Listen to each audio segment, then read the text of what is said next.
And the bandit killed by a store clerk had a killing in his past.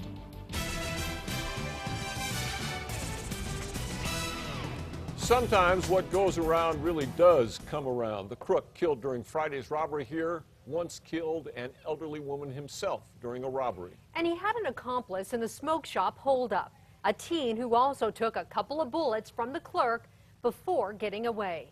News 13 Scott Daniels is live near 98th and Sage with the story. Scott?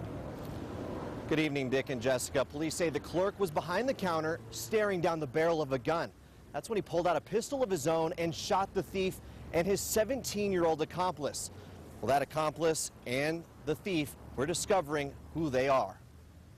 At least 4 gunshots, all from the clerk. We do not believe that Mr. Cedillo had an opportunity to actually fire rounds. Police say 29-year-old Ramon Cedillo and 17-year-old Daryl Martinez walked into the Spectrum smoke shop on 98th and Sage Friday and pulled out a gun. Investigators watched the security footage and said the clerk kept a cool head while Cedillo pointed the weapon at him. The clerk was ready. Everybody knew him to carry a firearm unconcealed, which is legal.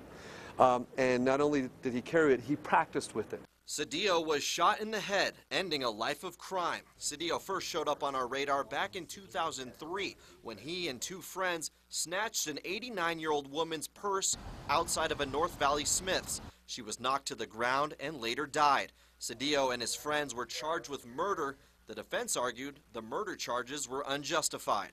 The facts show that it was basically a purse snatching.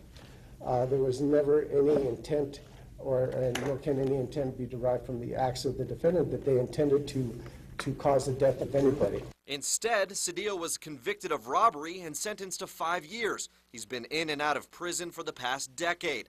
Police say they know how Cedillo met his 17-year-old accomplice in the smoke shop robbery. We feel that Mr. Martinez is affiliated, not associated, but affiliated with that same gang, and we feel that's the connection. Martinez, who was shot in the stomach and arm, drove himself to the hospital after the robbery attempt. He's still in the hospital and faces robbery charges.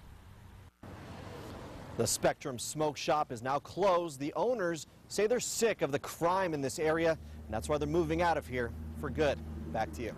Okay, Scott, Albuquerque police say the 17-year-old Daryl Martinez was on probation. CYFD would not tell us about his criminal past.